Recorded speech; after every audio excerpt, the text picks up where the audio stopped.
mi querida Marisol Gacé, y desde aquí saludo al querido Rafael Barajas, el Fisgón, el presidente del Instituto Nacional de Formación Política de Morena, a quien me da mucho gusto abrazar a la distancia desde la Cámara de Diputados en un día bastante movidito, mi querido Rafa, pero te estamos buscando porque como andan muy ocupados los Lorenzo Córdoba, los Ciro Murayama, andan muy deseosos de recibir la asesoría de Roberto Madrazo, de Carlos Alarraqui, pues quiero escuchar tu opinión también de la presencia de Carmen Aristegui avalando estas narrativas de que se busca destazar al INE. En fin, tú sabes sí, que son temas complicados, pero a los que nunca les has rehuido, mi querido Rafa. No, mira, vayamos por partes. Tú dices con razón que la oposición no tiene candidato para el 2023 y que no se les ve por dónde. Y sin embargo, yo lo que quiero decirte es que no tendrán candidato, pero no les faltan mañas. Tienen todo un andamiaje, tienen todo un aparato que les permite armar narrativas que son complicadas, que son falsas, que le resultan atractivas a ciertas gentes, pero que son narrativas alarmistas, pero que al final de cuentas están fundadas en mentiras. Mira, hace unos días vimos una entrevista en el Universal de Ciro Murayama y Lorenzo Córdoba. El Universal hizo una entrevista a Ciro Murayama y a Lorenzo Córdoba, en la que los dos consejeros del INE dicen que el plan B de la reforma electoral tiene, y cito textualmente, los ingredientes envenenados, dicen ellos, que podrían tener como propósito la nulidad de los comicios presidenciales. Y dicen además que esto podría derivar en conflictos pre- y post-electorales y que se podría llegar a la violencia. Esta no es la única narrativa que están construyendo en este sentido, están construyendo otra narrativa muy curiosa que insiste en que la gente ya no va a tener credenciales, que se está desmontando al INE y que no se va a poder registrar, en fin. Y lo que quiero decirte es que a mí me sorprende, y me sorprende mucho, que Córdoba y Murayama estén recurriendo ya a mentiras tan flagrantes. Es decir, porque si tú revisas lo que dice la ley, verás que lo que ocurre es una cosa totalmente diferente a lo que ellos alertan. Es decir, el riesgo, es decir, de entrada, esta idea, es decir, es un discurso muy armado, muy mañoso, que filtra la idea de que se pueden anular los comicios presidenciales y abre la puerta, y esto abriría la puerta probablemente a una reelección. Digo, es increíble que a estas alturas del sexenio sigan insistiendo en el fantasma de la reelección. Andrés no está en eso, no ha hecho otra cosa más que decir que no se piensa reelegir, ¿no? Y no hay elementos en la reforma electoral para decir que haya el propósito de la reelección. Es decir, me parece increíble que sigan armando esta narrativa. Dicen que se quitan módulos del para el registro electoral. Pues mira, yo he estado revisando todo ahora sí que a todos nos pasa, ¿no? Que cuando nos presentan este tipo de cosas, pues nos preocupamos, nos alarmamos y nos vamos a ver, capaz que tienen algo de verdad en lo que están diciendo estos señores, en fin. Y empecé a revisar, le pedí a unos compañeros que me ayuden a revisar esto, de cómo va el tema de los módulos del INE, y pues no es cierto, es decir, no se quitan módulos del INE. Es decir, queda claro que los módulos del INE quedan absolutamente quedan igual. Lo único que se está planteando es una cosa que además sí habría que cuidar, y es el hecho de que muchos módulos están colocados en casas particulares, se rentan a precios desorbitados. Pedro Miguel hizo hace unos meses un ejercicio de este tipo en el que se agarró un módulo al azar, creo que era en Yucatán o algo así, y dijo, a ver, este módulo, ¿cuánto le cuesta a la ciudadanía mantener este módulo? Resulta que este módulo era rentado 3 veces más caro que los demás edificios similares en esa misma zona. Entonces, es decir, bueno, eso es justamente lo que se busca moderar, ¿no? Un gasto absolutamente innecesario en materia de, en materia de rentas de módulos. Es falso que se vaya a dejar de credencializar. Entiendo que insisten en este tema porque es algo que les funcionó como discurso en la elección, en la marcha pasada, que agitaron a la gente con la lógica de, oh, te van a perder, ya no vas a tener credencial, vas a perder identidad. Entonces, bueno, eso que están diciendo estos señores es absolutamente falso. De hecho, yo estuve revisando y hay un artículo que es el artículo 61, 10, que efectivamente establece que el número de módulos, y hay un quinto transitorio que establece que no hay reducción en los módulos del INE, que esto no se toca. Entonces, es un discurso totalmente falso.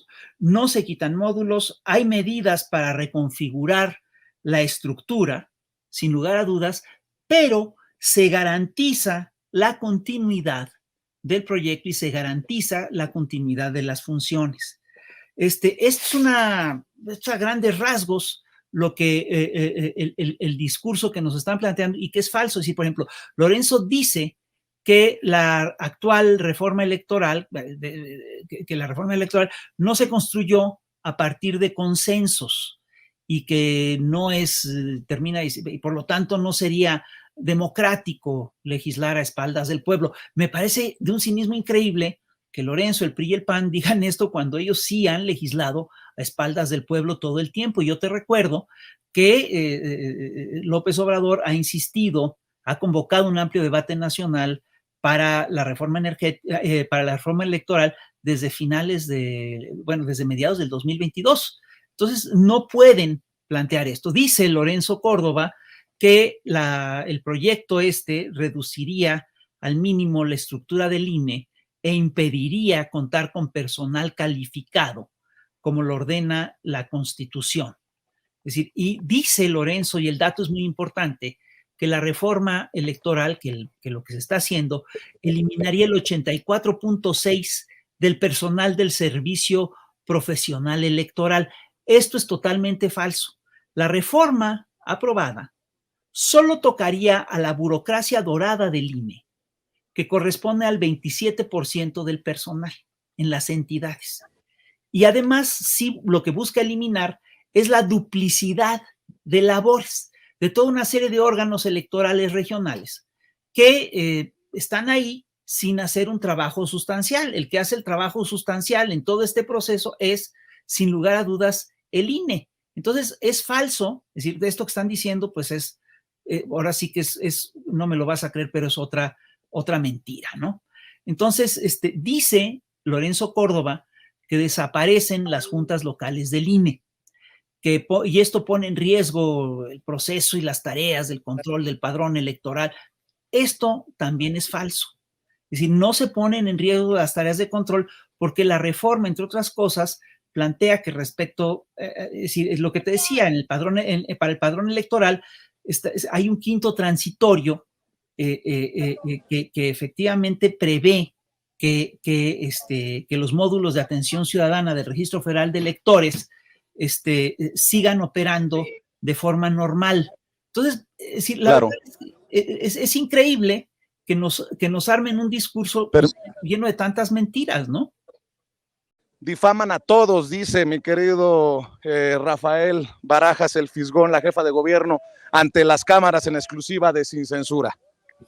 Yo creo que tiene toda la razón. Mira, a mí me llama la atención cómo es que la oposición ya dejó de creer en la verdad y está haciendo grandes esfuerzos por construir narrativas que nada tienen que ver con lo que realmente está ocurriendo. Y por eso difaman, y por eso calumnian, y por eso mienten. Es decir, a mí me parece que es importante que sometamos todo el discurso de Lini y de Murayama y de Lorenzo y de Murayama, que lo sometamos a un escrutinio público, que realmente hagamos un debate serio de lo que está ocurriendo. Es decir, es increíble que busquen descarrilar la reforma electoral con desinformación y con políticas de miedo. Es falso que la información de la ciudadanía esté en riesgo. Lo único que está en riesgo con esta reforma electoral son los lujos y los privilegios de la burocracia dorada del INE, que además es una burocracia que ya tiene muy cansada a la gente, ¿no? Es falso que el plan B plantee la reducción de los módulos electorales.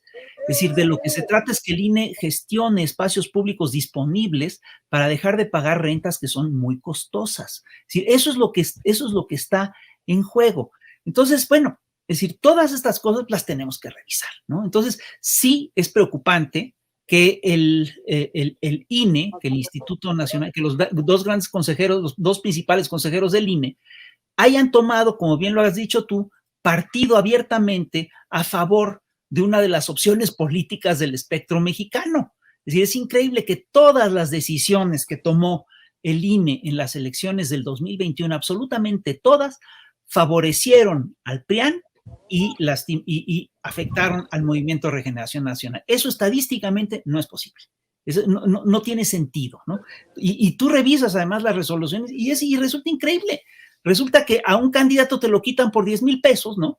Y al otro, pues en el otro se comprueba que hay millones de pesos ahí jugando y no pasa nada. Fíjate lo que acaba de pasar con las decisiones de las campañas negras en el INE. El INE pide que bajen al AMLito que hizo mi compañero José Hernández, mi colega José Hernández, por considerarlo que desequilibra las campañas. Y en cambio, no ha dicho absolutamente nada, hasta donde yo sé, de las campañas de guerra sucia que le están haciendo a Claudia Sheinbaum en la Ciudad de México, de las cuales, pues hay pruebas, hay volantes, agarraron a Sandra Cuevas en su delegación con paquetes y paquetes de propaganda, ¿no? Y Sandra Cuevas, en vez de dar una explicación razonada, ¿no? Se enloqueció, se peleó contra el Contralor, le metió un pleito legal, dice por un lado que sí los distribuyen, dicen que ellos no saben, primero dicen que no los distribuyen, que no saben nada, luego dicen que sí los distribuyen, luego dicen que no los conocen, pero te recita puntualmente el contenido, ¿no? Y dice que además es una cosa de locos y termina diciendo que le van a romper la madre a Claudia Sheinbaum. Y esto es supuestamente lo que aprendió en su doctorado en los 10 países en los que cursó su doctorado. Me parece verdaderamente increíble. Y el INE ahí sí, no dice nada. Tú imagínate que así hubieran agarrado a un gobernador o a un alcalde de Morena haciendo propaganda en contra de Claudia X González o de quien quieras, ¿no? Es decir, esto no hubiera ocurrido. Ahora, yo sí te quiero decir, yo sí veo a la derecha mexicana organizándose y creando escenarios para no dejar que continúe la cuarta transformación en el 2024. No creo que les vayan a funcionar, pero los están armando. Y uno de esos escenarios es precisamente aquel en el que participan pues Dante Delgado, Cuauhtémoc Cárdenas, Horacio Labastida, Patricia Mercado y toda una serie de actores pues del viejo régimen, que cosas muy nuevas pues no han de estar proponiendo. Oye, Rafa, y nada más para cerrar, mientras acá en la Cámara de Diputados reciben a las corcholatas con bombo y platillo, ya dio la inauguración Adán Augusto López Hernández, el secretario de Gobernación. Ya se dirigió a los diputados y diputadas de Morena, Gerardo Fernández Noroña, vicecoordinador del PT en la Cámara de Diputados, quien busca también la candidatura de la coalición. Acabamos de ver y escuchar en exclusiva en las cámaras de Sin Censura, como también ya vimos y escuchamos en exclusiva ante nuestras cámaras a Dan Augusto y a Gerardo, a la jefa de gobierno Claudia Sheinbaum. Más tarde llega Ricardo Monreal y cerrará este desfile de las corcholatas Marcelo Ebrard, el canciller, mientras en el PRD andan emocionados porque destapan como presidenciables, perdón la risita que es la que calienta, a Miguel Ángel Mancera y al del Banquito Verde. ¿Cómo se llama este señor, el que gobernaba en Michoacán? Aureoles. Bueno, lo que queda del PRD, mi querido Rafa. Está bien. No, está bien. Oye, pero hay que tener cuidado, hay que ver de cerca todo este proyecto en el que están Cárdenas y La Bastida y Dante Delgado y todo eso, porque yo sí creo que es un proyecto carroñero. Es un proyecto que está apostando, entre otras cosas, una posible fractura de Morena. Es decir, ¿sabes qué? Hay una fractura, aquí hay lugar, y ahí, y no solamente abre la puerta para un candidato fracturado de Morena, que se fracture de Morena, sino que abre la puerta para una alianza del PRI y el PAN. Por eso está ahí La Bastida. Entonces hay que ver con cuidado cómo evoluciona ese proceso, cómo evoluciona esa alianza. Sin embargo, a pesar de todo, yo sí creo que la Cuarta Transformación sigue teniendo la preferencia en las encuestas, ¿no? Mi querido Rafa, no, es que estoy viendo cada cosa de esta oposición, que Manlio Fabio Beltrones también resucitó de entre los del equipo Munra, diría Jairo Calixto Albarrán. Manlio Fabio Beltrones aplaudiendo al PRD, no. No, hombre, y con todas y sus por ahí puntas en Andorra. Oye, no solamente Manlio Fabio, lo que tú señalabas al principio, a mí me llama poderosamente la atención que en la presentación del libro de Ciro y de Lorenzo hayan estado Alarraqui y Madrazo y que la moderadora haya sido Carmen Aristegui. Es decir, yo sí quiero recordar que muchos de nosotros nos activamos para defender a Carmen Aristegui cuando fue víctima de la censura, cuando estaba en MBS, la defendimos, dimos la cara por ella. Muchos de nosotros militamos por el ingeniero Cuauhtémoc Cárdenas y pues la verdad a mí sí me sorprenden todos estos realineamientos, ¿no? Hablan de qué tan profunda es la transformación, de cuántos intereses ha tocado y de cómo se está reorganizando la oposición en nuestros tiempos. Y con todo esto, Andrés tiene un 70% de aprobación. Mi querido Rafa, como siempre, yo agradecido desde acá, incluso hasta con chacaleo, te tocó chacaleo y toda la cosa en este enlace, mi querido Rafa, pero que se entienda que estamos dando la batalla con este microfonito feo que tanto me han criticado los Alarraqui, los Gomis, los Ferris y todo. Este microfonito que también entró a las audiencias en la Corte Federal del Distrito Este de Nueva York en el juicio contra Genaro García Luna. Fuimos el primer medio independiente, digital, youtubero al interior de las audiencias. Desde este recinto, con este microfonito feo, con mi tripié pedorro, con cinta canela, aquí estamos dando la batalla, mi querido Rafa. Mira, y mientras otros... El microfonito estará feo, tu tripié estará pedorro, pero el micrófono está limpio y el tripié también. Eso, y bueno, mientras vemos que otros se quitan la máscara feo, gacho, pues aquí estamos nosotros, creo que del lado correcto de la historia. Yo te agradezco mucho, Rafa, y estamos al pendiente de los esfuerzos que realizan desde el Instituto Nacional de Formación Política de Morena. Al contrario, gracias a ti y felicidades por tu trabajo. Gracias, el querido Rafael Barajas, el Fisgón, si no el mejor, uno de los mejores, porque eso está a decisión de la gente. Yo qué voy a decir, para mí Rafa es el mejor monero, el mejor caricaturista de México y presidente del Instituto Nacional de Formación Política de Morena y sobre todo, amigo de esta familia sin censura. Te mando un abrazo desde San Lázaro, mi querido. No, un abrazo para ti, me haces morder el rebozo. Muchas gracias. Gracias, Rafa, el querido Fisgón, mi querido.